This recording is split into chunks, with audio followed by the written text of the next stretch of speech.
The United States is sending Stinger missiles to Ukraine.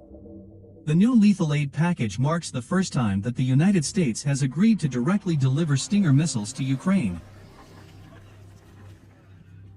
The United States is rushing to send Stinger anti-aircraft missiles to the embattled Ukrainian military. President Joe Biden has authorized a $350 million lethal aid package to Ukraine. The package reportedly includes further deliveries of Javelin anti-tank missiles, which Ukrainian and U.S. officials claim have been highly effective in stymieing the invading Russian forces, and Stinger anti-aircraft missiles.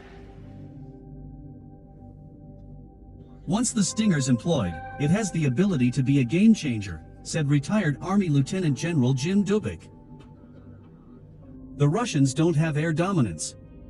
But they do have air superiority, and the Stingers won't take that away, but it'll be contested airspace, and that hurts the Russians' ability to conduct operations and increases Ukraine's ability to defend. Air superiority is generally defined by the U.S. military as the ability to conduct air operations without prohibitive interference by the opposing force. Air supremacy or dominance goes a step further, describing a condition in which the opposing air force is incapable of effective interference.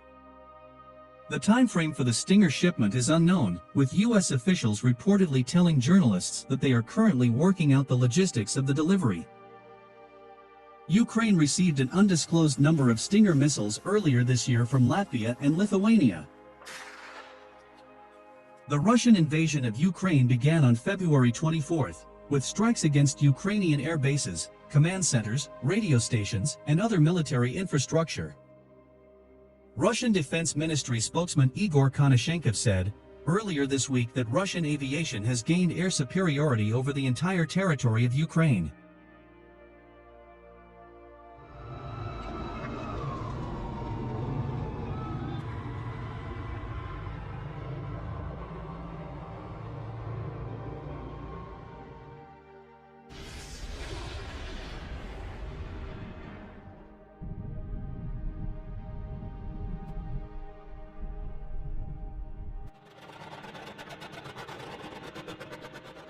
The latest wave of U.S. lethal aid to Kyiv has been accompanied by renewed calls from Ukrainian President Volodymyr Zelensky and some Western politicians for a NATO-enforced no-fly zone over Ukraine.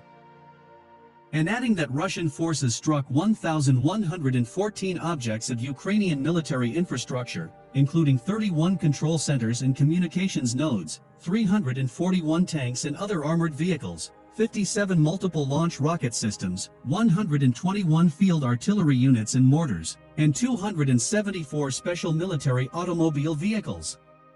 It would essentially mean the U.S. military would be shooting down Russian planes.